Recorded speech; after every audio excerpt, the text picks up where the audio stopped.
Good morning students. Hardy Weinberg principle இந்த evolution லெசனில் வர ஒரு டாபிக் இது. ஹாடி-வெயின்பெர்க் கொள்கை. ஹாடி-வெயின்பெர்க் ரெண்டு சயின்டிஸ்ட்டும் அந்த பாப்புலேஷன் எவல்யூஷனில் பரிணாமம் நகர்ந்திருக்கு, அந்த ஒரு பர்டிகுலர் இனக்கூட்டத்தில் பரிணாமம் நடக்கலையா அப்படின்னு ஒரு ஈக்குவேஷன் மூலமாக, ஒரு சமன்பாட்டு மூலமாக விளக்கிறாங்க. எவல்யூஷன் நடந்திருக்கா இல்லையா. ஸோ இவங்களுடைய ஈக்குவேஷன் சமன்பாட்டில் என்ன அப்படின்னாக்கா, அந்த ஈக்குவேஷன் படி பரிணாமம் நிகழ்ந்திருக்காது, எவல்யூஷன் நடந்திருக்காது. எப்போ எவல்யூஷன் நடந்திருக்காது, அந்த ஜீனில் ஏதாவது மாற்றம் ஏற்பட்டால் தான் புதுசாக வேரியேஷன் நடந்திருக்கும், புதுசாக ஒரு இனக்கூட்டம் உருவாகியிருக்கும், பரிணாமம் நடந்திருக்கும்.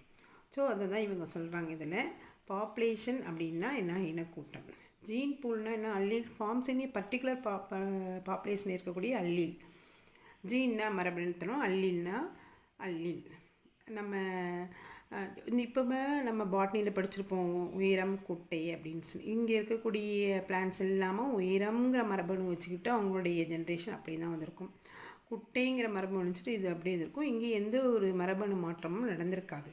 ஸோ அதை தான் ஹாடி-வெயின்பெர்க் பிரின்சிபலில் சொல்கிறாங்க. அவங்க என்ன சொல்கிறாங்கன்னா, Hardy of UK and Weinberg of Germany. UK சேர்ந்தவர், இவர் ஜெர்மனியை சேர்ந்தவர்.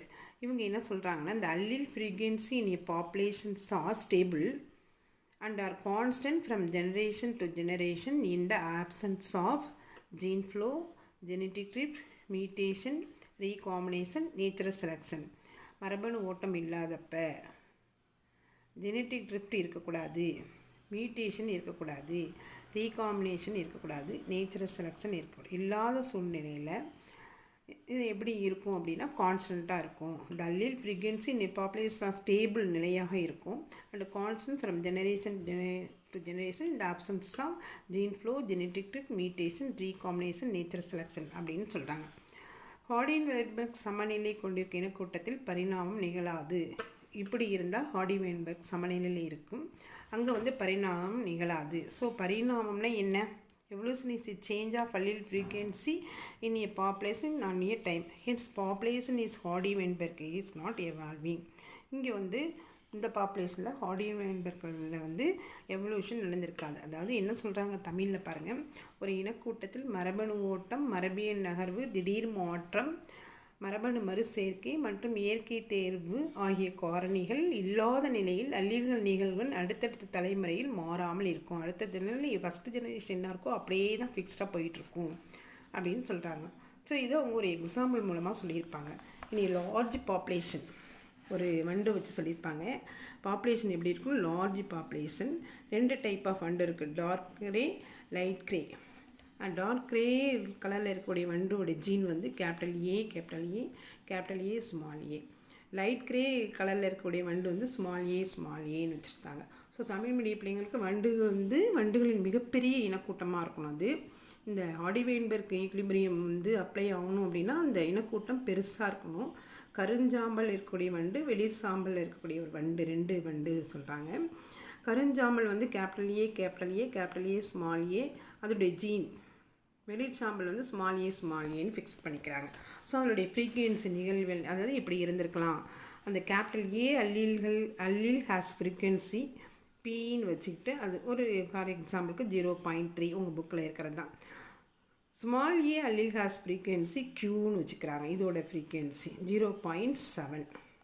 அதே தமிழில் ஏ அல்லீல்களின் நிகழ்வன் P= 0.3, ஸ்மால் ஏ அல்லீல்கள் நிகழ்வன் Q= 0.7. இவர் மேத்தமெட்டிக்கலாக ஹாடி-வெயின்பெர்க் மேத்தமெட்டிக்கலாக நிரூபிக்கிறாரு. P+Q=1 அல்ஜீப்ராவில் நம்ம படிச்சிருப்போம். P+Q=1 அதை அப்ளை பண்ணும்போது நம்ம P எவ்வளவு 0.3, Q எவ்வளவு 0.7 10. அப்போ 1 P+Q=1 அப்படின்னு நிரூபிக்கிறாங்க. ஸோ இந்த ஜீனோடைப் ப்ரீகன்ஸ் எஸ்டிமேட்டட் ஹாடி-வெயின்பெர்க் ஈக்லிபிரியம் அவர் எடுத்துக்கொண்ட அந்த சமன்பாடு என்னென்னா, P+Q² P² 2PQ + Q². அந்த சமநிலைப்பட்ட இனக்கூட்டத்தில் அந்த மரபணுடைய நிகழ்வுகள் ஹாடி-வெயின்பெர்க் சமன்பாட்டை கொண்டு கணக்கிடலாம். இதுதான் ஹாடி-வெயின்பெர்க் சமன்பாடு. P² அப்படிங்கிறது நம்ம அந்த கேபிட்டல் ஏ அந்த இந்த வண்டு டார்க் கலர் வண்டோடைய நிகழ்வெண். Q² கிரே கலர் ஸ்கொயருடைய நிகழ்வெண். 2pq அப்படிங்கிறது ரேண்டம்லி 2 கேமேட் இருக்குல்ல, மேல் கேமேட் ஃபீமேல் கேமேட், அதுதான் 2pq = கேபிட்டல் A ஸ்மால் ஏவின் நிகழ்வெண்ஸ். இதை வச்சு நம்ம அப்ளை பண்ணி மேத்தமெட்டிக்கலாக பார்க்குறோம். p² ஃப்ரீக்வன்சி ஆஃப் AA, 2pqங்கிறது frequency of AA, q² frequency of small a. pயோட வேல்யூ நமக்கு தெரியும் 0.3, qயோட வேல்யூ 0.7, p² இந்த ஃபார்முலாவே நம்மளை அப்ளை பண்ணுறோம். p² என்ன 0.3 ஹோல் ஸ்கொயர் 0.09, 2pq 2, pயோட வேல்யூ 0.3, qயோட வேல்யூ 0.7, மூணையும் மல்டிப்ளை பெருக்கணும். 2 × 0.3 × 0.7 0.42 வரும். q² 0.7 ஸ்கொயர் 0.7 × 0.7 0.49, அப்போ 9 0.42 49 இந்த ஃபார்முலாவில் அதை அப்ளை பண்ணுறோம். p² எவ்வளவு 0.09, 2pq எவ்வளவு 0.42, q² எவ்வளவு 0.49, அது பர்சன்டேஜில் போட்டாமல் 100 வருது. ஸோ வீட்டில் பாப்புலேஷன் அப்பியர் டு பி இந்த ஹாடி வைக்கும்போது ஈக்குலிபிரியம் இங்கே இப்படி தான் இருக்குது. ஸோ இதனால் இந்த வண்டு இன கூட்டத்தில் சமநிலையில் இருப்பதை அறியலாம். அப்போ என்னென்னா பரிணாமம் இங்கே நடந்திருக்காது, எவல்யூஷன் நடந்திருக்காது. இதுதான் ஹாடி வெயின்பெர்க் சொல்கிறார் அவர். அடுத்து இதனுடைய அனுகூலங்கள் ஹாடி வெயின்பெர்க் எப்பெல்லாம் அப்ளை ஆகுது அப்படிங்கிறத நம்ம பார்க்க போகிறோம். Hardy Weinberg assumptions include no mutation. அந்த அல்லீலில் மியூட்டேஷன் இருக்கக்கூடாது. அப்படி மியூட்டேஷன் இருந்துச்சுன்னா, திடீர் மாற்றம் இருந்துருச்சுனாக்கா நமக்கு பரிணாமம் நடந்துடும், எவல்யூஷன் நடந்துடும். No new alleles are generated by mutation not the genes can duplicate or delete. ஏதாவது ஜீன் வெளில போயிருக்கக்கூடாது, ஏதாவது ஜீன் உள்ள வந்திருக்கக்கூடாது, மியூட்டேஷன் நடந்திருக்கக்கூடாது. Random mating every organism get a chance to mate and mating the random with each other the no preference for a particular genotype. ஒரு ஜீனும் ஒரு ஆர்கானிசத்தில் இருக்கிறதும் பர்டிகுலர் ஜீனோடைப்பில் போய் அது மேட்டிங் பண்ணக்கூடாது, இனக்கலப்பு செய்யக்கூடாது, ரேண்டமாக இருக்கும். இது என்ன லார்ஜ் பாப்புலேஷன். இது no gene flow neither individual nor their gametes enter their exit their population. அந்த இனத்தொகையில் பாப்புலேஷனில் கேமேட் என்டர் ஆகிருக்கூடாது, புதுசாக கேமேட் வெளியில் போயிடக்கூடாது. வெரி லார்ஜ் பாப்புலேஷன் இன் சைஸாக இருக்கணும். the population should be infinite in size. No natural selection. அங்கே எந்த வித நேச்சுரல் செலெக்ஷனும் இருக்கக்கூடாது. All alleles are fit to the survey and reproduce. So இந்த 4 இதுதான் அந்த அசம்ப்ஷன் சொல்கிறாங்க. தமிழில் நம்ம பார்க்கும்போது உங்கள் புக்கில் இருக்கிறதே தான். ஹாடி வெயின்பெர்க் விதியின் ஊகங்கள். திடீர் மாற்றம் இருக்கக்கூடாது. திடீர் மாற்றம் காரணமாக புதிய அல்லீல்கள் உருவாக்கம், இரட்டிப்படைதல், மரபணு நீக்கம் எதுவுமே இருக்கக்கூடாது. சீரற்ற இனச்சேர்க்கை. ஒவ்வொரு உயிரினும் இனச்சேர்க்கை ஈடுபடுவதற்கான வாய்ப்பு பெறுகின்றன.